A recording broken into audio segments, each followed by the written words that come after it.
Okay, we'll start over here.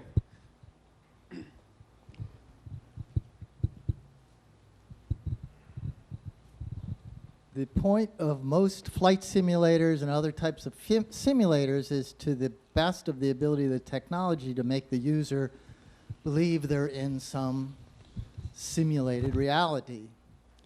And when you, like I was on a Disney Magic, an indoor dark roller coaster ride, and it broke down, and they turned on the lights, and you look around, and it's not so, Space Mountain is not so scary when you're inside a cinder block warehouse and they're just girders. So is it better to, enjoy this roller coaster ride here, the simulation, without being aware of the fact that it's a simulation, or is it better to be trying to see the bigger picture? Well, I would say that it's much better to understand the bigger picture, and the reason it's better is that your point here is to grow and to evolve the quality of your consciousness, and you're much better at playing the game if you know what the game is and if you know something about the rules. On the other hand, it's important not to get the horse in front of the cart. You're here in this physical reality in order to interact, to grow, to have experiences, and you don't want to spend all your time trying to experience some other reality frame. This is the reality frame where the action is for you. This is where the interaction is that will help you grow. This is where the opportunities are. So best not to overdo that. A balance is good. See, an understanding is handy, because if you understand really what it's all about, then suddenly you can get focused. You can say, oh, I see the point of all this. I see where it's leading. I see the importance and the significance of it, and that maybe will help you with some motivation or help you stay focused. Then if it's, well, you do it for a while and then you do something different for a while. It's good, I think, to understand. But don't spend too much time searching for and experiencing the larger reality system, because what you're here for is to experience this system. Otherwise, you wouldn't be here.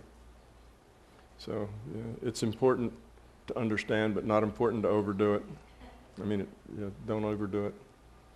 Okay, who's next? Maybe we'll go back and forth, from side to side. That mic is muted. Side to side to side.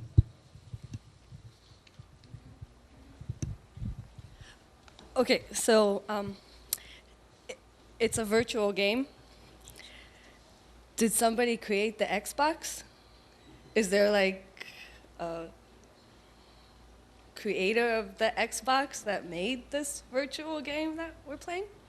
Well, sure. The creator of this virtual reality is the larger consciousness system. The larger consciousness system is a natural system. Okay? It just evolved to be what it is.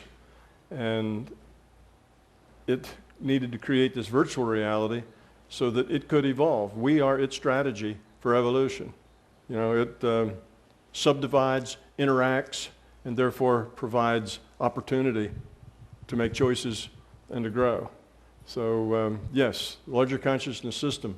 Now, your question kind of smacks of, well, where's God?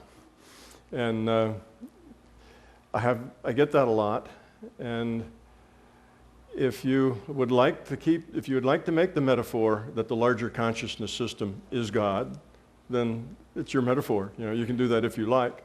There's many of the connections there. The larger consciousness system has all the data, knows all the facts. The larger consciousness system, we are part of it. We are all one, part of the same thing.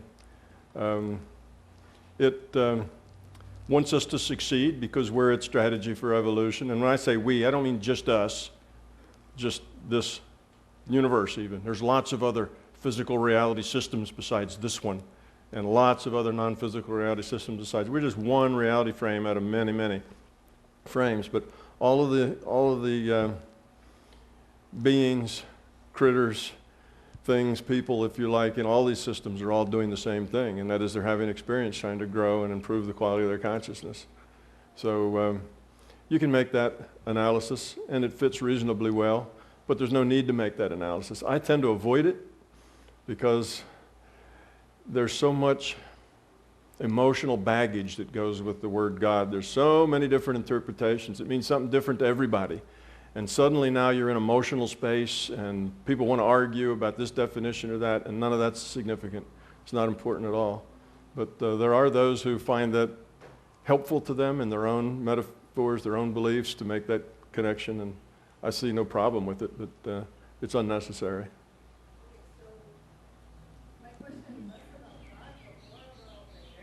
Yeah, got to get the mic. So I don't really know how to put it in like physics, but there's our individual interpretation of the information. There's the information. Is there a stage between of like common information that we all share? Like how come the color blue is a color of healing in so many different societies where we're not connected to each other? Okay, there are, if you read Carl Jung, he talks about archetypes, which are basically metaphors on the cultural and on the species level. So there are archetypes that are just human, and they're common to everyone. So some of the things are common for that reason. Some of the things are common because we all tend to read the same books and say the same things. So we read, we take a look at C.W. Ledbetter's book, Visible and Invisible, and he has all these color slides of auras and things. And we tend to see them in the same way. That's just metaphor. They don't have to be seen that way. We'll see when we get to the healing exercises that you can heal with white light. You know, you can say whatever is healthy is white and bright, and whatever is diseased is dark and black, or you can say the exact opposite. It makes no difference. It's just your intent. So whether you heal with light green, cool with blue, red is anger, if you do all those, well, they're just common. And a lot of these archetypes are common. That's why we all understand, at least people in the same culture, all understand the cartoon archetypes. When you see cartoon figures and the artist does something to give you the emotional state of the cartoonist, one of the obvious ones is you'll see a cartoon figure and it has a ring of little stars going around their head. So everybody knows what that means. Now, why should those stars mean that they're dizzy? They've just been hit in the head. Why would we think that? Well, that's an archetype. We all see that and we all can interpret it. We didn't learn that in school. Nobody told us, stars around the head means you've just been bonked. Everyone knows it. It's intuitive. So those are symbols.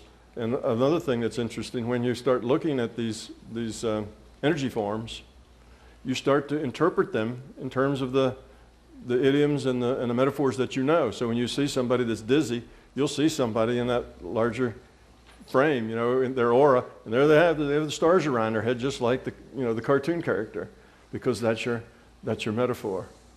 Now, whether the cartoonists got it from watching auras or whether you see it in the auras because you're interpreting it from the cartoonist, probably both, but they just express the way that we think. The good cowboys always wear the white hats, right? That's just the way it is. You don't have to be taught that. You see beings of light, and they're the good guys. The bad guys are always dark and ominous. Just another metaphor for interpretation. Okay, where's the next one? Let's get a mic.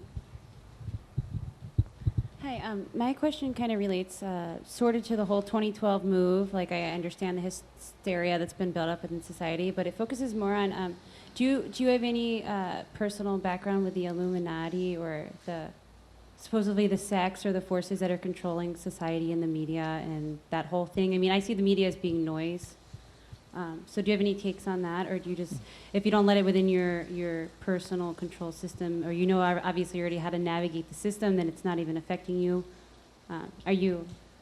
No, I don't have any particular take on that. You're right. I don't know. I do not let any of that affect me.